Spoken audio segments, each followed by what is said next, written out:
Certain countries are using terrorism as an instrument of state policy. The international community must isolate and expose those countries that harbor terrorists.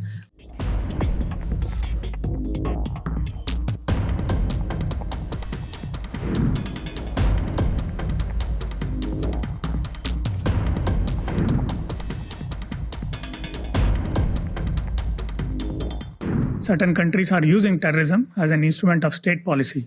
Such an approach has the potential to affect cooperation in multilateral platforms, including at the SEO. The international community must isolate and expose those countries that harbor terrorists. Thank you, Mr. President. At the outset, I would like to congratulate you for organizing this meeting on an important subject of cooperation between the United Nations and regional and sub-regional organizations, with a specific focus on CSTO, CIS, and SEO. I also thank the briefers for their useful insights. Chapter 8 of the UN Charter ascribes a special role to the regional organizations for dealing with matters relating to the maintenance of international peace and security. In fact, the Article 52 of the UN Charter encourages settlement of disputes through regional arrangements or by regional agencies. Regional and sub-regional organizations have time and again shown how important their role is in the maintenance of international peace and security. The world order that we inherited following the Second World War has seen complete transformation. Similarly, the threats that member states face when United Nations was founded 79 years ago have also changed. The contemporary security challenges that we as member states face now is not limited to territorial or political disputes, but transcend physical and political boundaries. In today's globalized world, terrorism, drug trafficking, transnational crime, climate change, the security implications of new technologies and pandemics are transnational in nature. To face such diverse challenges, we need coordinated and concerted actions across borders. We believe that enhanced cooperation between the United Nations and regional and sub-regional organizations will be a determinant factor in successful resolution of conflicts. Today's meeting, focusing on cooperation between the UN and CSTO, CIS, and SEO, is therefore very timely. In this context, we note the ongoing cooperation between the UN and these organizations based on UNGA resolutions. We also acknowledge the work of UN Regional Center for Preventive Diplomacy for Central Asia. We also note with appreciation that 2024 marks 30th anniversary of CIS becoming an observer at UNGA. India shares deep civilizational ties with the people of Central Asia. The diplomatic relations between India and Central Asia countries, including CSTO members, have completed 3 meaningful decades. On this occasion, Prime Minister Shri Narendra Modi hosted the first ever India-Central Asia Summit in January 2022. The meeting was attended by 3 CSTO members, Kazakhstan, Kyrgyzstan, and Tajikistan, as well as Turkmenistan and Uzbekistan.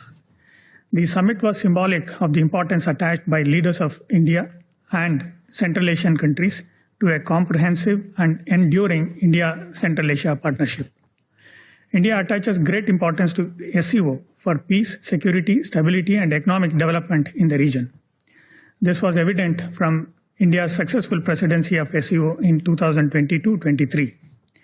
India's priorities in SEO are shaped by Prime Minister's vision of Secure SEO. Secure stands for security, economic cooperation, connectivity, unity, respect for sovereignty, territorial integrity, and environmental protection. India has also consistently advocated respect for sovereignty and territorial integrity for connectivity and infrastructure projects. Recognizing the centrality of Central Asia to SEO, India has prioritized interests and aspirations of Central Asia.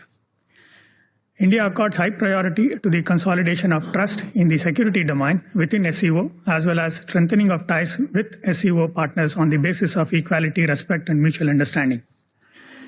Excellencies, when we talk about international peace and security, you will agree that terrorism constitutes one of the most serious threats. We must therefore shun double standards in our fight against terrorism. Certain countries are using terrorism as an instrument of state policy. Such an approach has the potential to affect cooperation in multilateral platforms, including at the SEO. We must reaffirm our resolve to fight terrorism in all its forms and manifestations, and we must crack down on all forms of support to terrorism, including its financing. There is a need for full implementation of UNSC resolution and targeted sanctions on terrorist individuals and entities to counter terrorism effectively. In this regard, the leaders of SCO agreed in the recent Astana meeting with a declaration that was adopted on 4th July that the international community must isolate and expose those countries that harbor terrorists, provide them with safe haven, and condone terrorism. Similarly, we should also take proactive steps to prevent the spread of radicalization among our youth. The joint statement on the subject of radicalization issued during India's SCO chairmanship in 2023 symbolizes our shared commitment in the fight against radicalization. In the backdrop of increasing regional conflicts and with new and complex security challenges, the SCO regional anti-terrorist structure is playing a significant role in strengthening cooperation among the member states. We need to further strengthen the role of SCO RATS in the fight against the three evils of terrorism, separatism, and extremism. And in this regard, the Program of Cooperation for 25-23 approved at the Astana Summit is a welcome move. India is also actively contributing to the discussion on setting up a universal center in Tashkent. Mr. President, in the spirit of our cooperation and support to the Central Asian countries region, India has offered $1 billion line of credit for priority developmental projects. India is also providing grant assistance for implementation of high-impact community development projects for furthering socio-economic development in the countries of the region.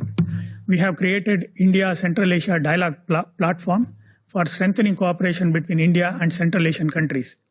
The signing of contract to develop Chabrar port in Iran recently is a testament of our commitment towards realizing the potential of the place as a connectivity hub for Afghanistan and Central Asia. The developments in Afghanistan will have wider ramifications to the Central Asian region, particularly the positive growth of international terrorism and drug trafficking emanating from Afghan territory. UNSCR 2593 reflects the collective approach and expectations of the international community. Mr. President, let me conclude by reiterating our strong support for cooperation between the UN and regional organizations. We believe that this partnership is inevitable for responding collectively, coherently, and decisively to effectively prevent, manage, and resolve violent conflicts and promote peace and development.